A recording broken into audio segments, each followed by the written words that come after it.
안보실 이차장 김영정입니다.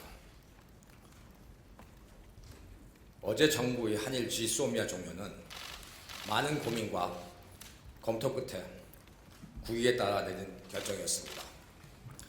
지소미아는 양국 간 고도의 신뢰 관계를 기초로 민감한 군사 정보를 교환하기 위한 것인데, 일본이 이미 한일 간의 기본적인 신뢰 관계를 훼손되었다고 하는 상황에서 우리로서는 지소미아를 유지할 명분이 상실되었습니다. 일본은 작년 우리 대법원의 판결이 1965년 청구권 협정과 위배되며, 따라서 우리가 국제법을 위반하였고 우리 정부가 대법원 판결을 시정하는 조치를 취할 것을 요구하면서 우리에게 부당한 경제 보복 조치를 취하였습니다. 다시 강조하지만 우리 정부는 1965년 청구권 협정을 부인한 적이 없습니다. 일괄되게 우리 정부는 일본 정부, 군 등 국가 권력이 관여한 반인도적 불법 행위는 1965년 청구권 협정으로 해결된 것으로 볼 수 없으며, 따라서 일제강점기 강제동원 피해자 개인의 손해배상 청구권은 여전히 살아있다는 입장을 취해왔습니다. 작년 대법원 판결은 이것을 확인한 것입니다. 일본 외무성 조약국장도 1991년 8월 27일 1965년 한일 청구권 협정으로 개인 청구권 자체가 소멸된 것이 아니라는 입장을 표명했습니다. 또한 2차 대전 중 사이베리아 억류되어 강제 노역을 당했던 일본인의 개인 청구권의 문제에 대해 일본 스스로도 일본 소련 간 공동선언에 따라 개인 청구권이 포기된 것이 아니라는 입장을 표명한 바 있습니다. 일본 정부는 우리 대법원 판결을 국제법 위반으로 규정하고 우리 정부가 이를 시정할 것을 요구하고 있지만, 이는 사법부의 독립성과 삼권 분립의 원칙을 무시하는 것이어서 정상적인 민주주의 국가에서는 사법부에 대한 정부의 간섭은 상상도 할 수 없는 것입니다. 그간 일본의 지도층은 기존 주장만을 반복하면서 대화에 전혀 진지하게 임하지 않은 채 우리가 국제법을 일방적으로 위반한 만큼 우리가 먼저 시정 조치를 취해야 한다고 하고 지속적으로 요구를 하기만 했습니다. 이에 대해 우리는 일측과 외교적으로 문제를 해결하기 위한 다양한 방안에 대해 열려 있다고 하면서 지속적으로 대화를 추진했습니다. 우리 정부는 7월 2번에 걸쳐 고위급 특사를 일본에 파견했고, 8월 초에는 우리 주일 대사가 일본 측 총리실 고위급을 통해서 협의를 시도했으나 결과는 변함이 없었습니다. 이건 터킹 포인트 없는 파트인데, 심지어 8월 15일 광복절에도 우리 고위급 인사가 일본을 방문을 했습니다. 그러나 결과는 똑같았습니다. 우리 산업부도 일본 측이 문제 삼고 있는 우리 측의 수출 허가제도 문제를 협의하기 위해 일본 경상성 측에 대화를 지속적으로 요청했습니다. 7월 16일 산자부 경산성 담당 국장 간 협의 요청에 이어 7월 24일 WTO 일반 이사회에서의 수석 대표 간 1대1 대화 제안, 7월 27일 RCEP 장관 회담 제안 등 수차에 걸쳐 실무 협의를 제안했지만 일본은 이에 일절 응하지 않았습니다.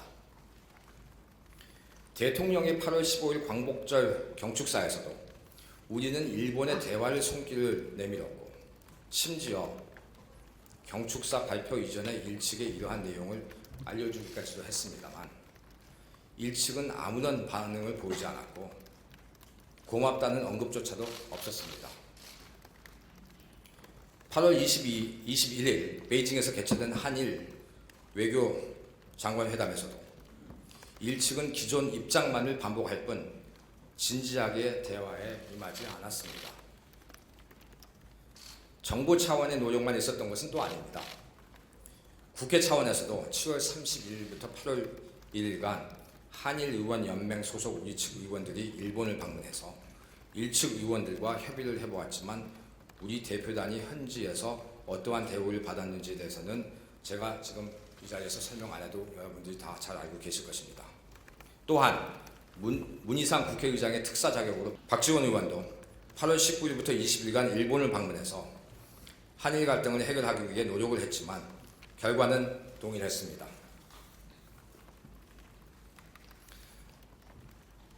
10월 17일 제가 외신 기자단을 대상으로 한일 문제에 대해 브리핑을 한 것을 잘 알고 계실 겁니다.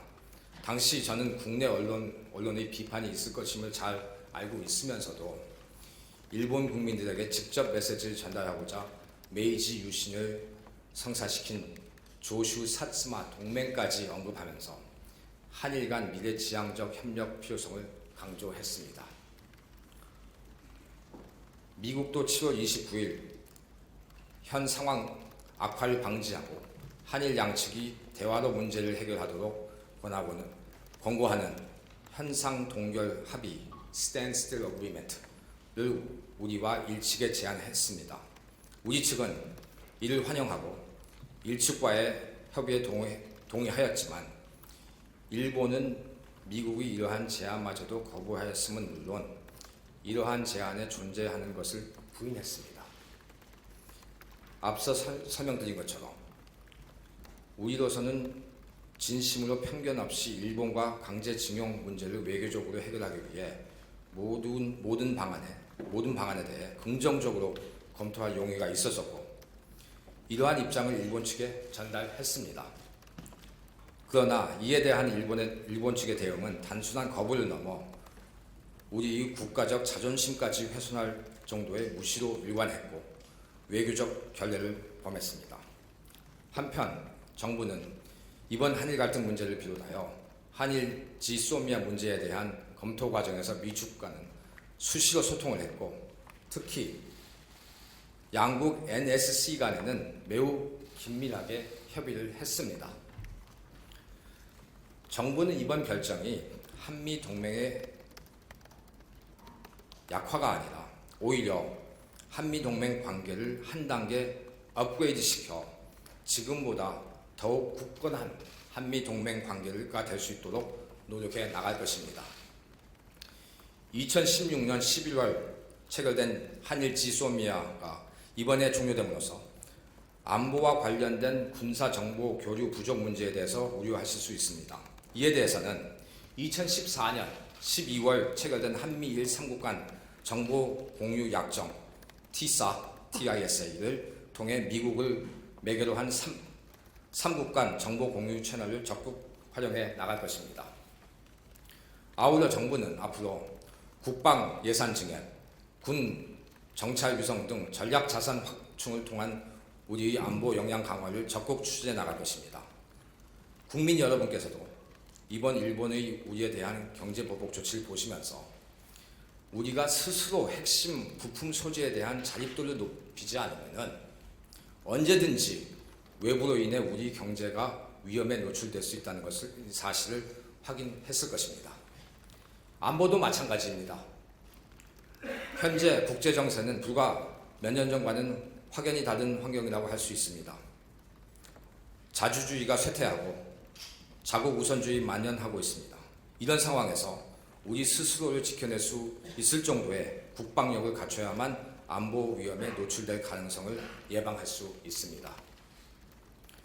당당하고 주도적으로 우리가 안보 역량을 강화해 나간다면 이는 미국이 희망하는 동맹국의 안보 기여 증대에도 부합할 것이고 종국적으로는 한미 동맹의 강화로 이어질 것입니다.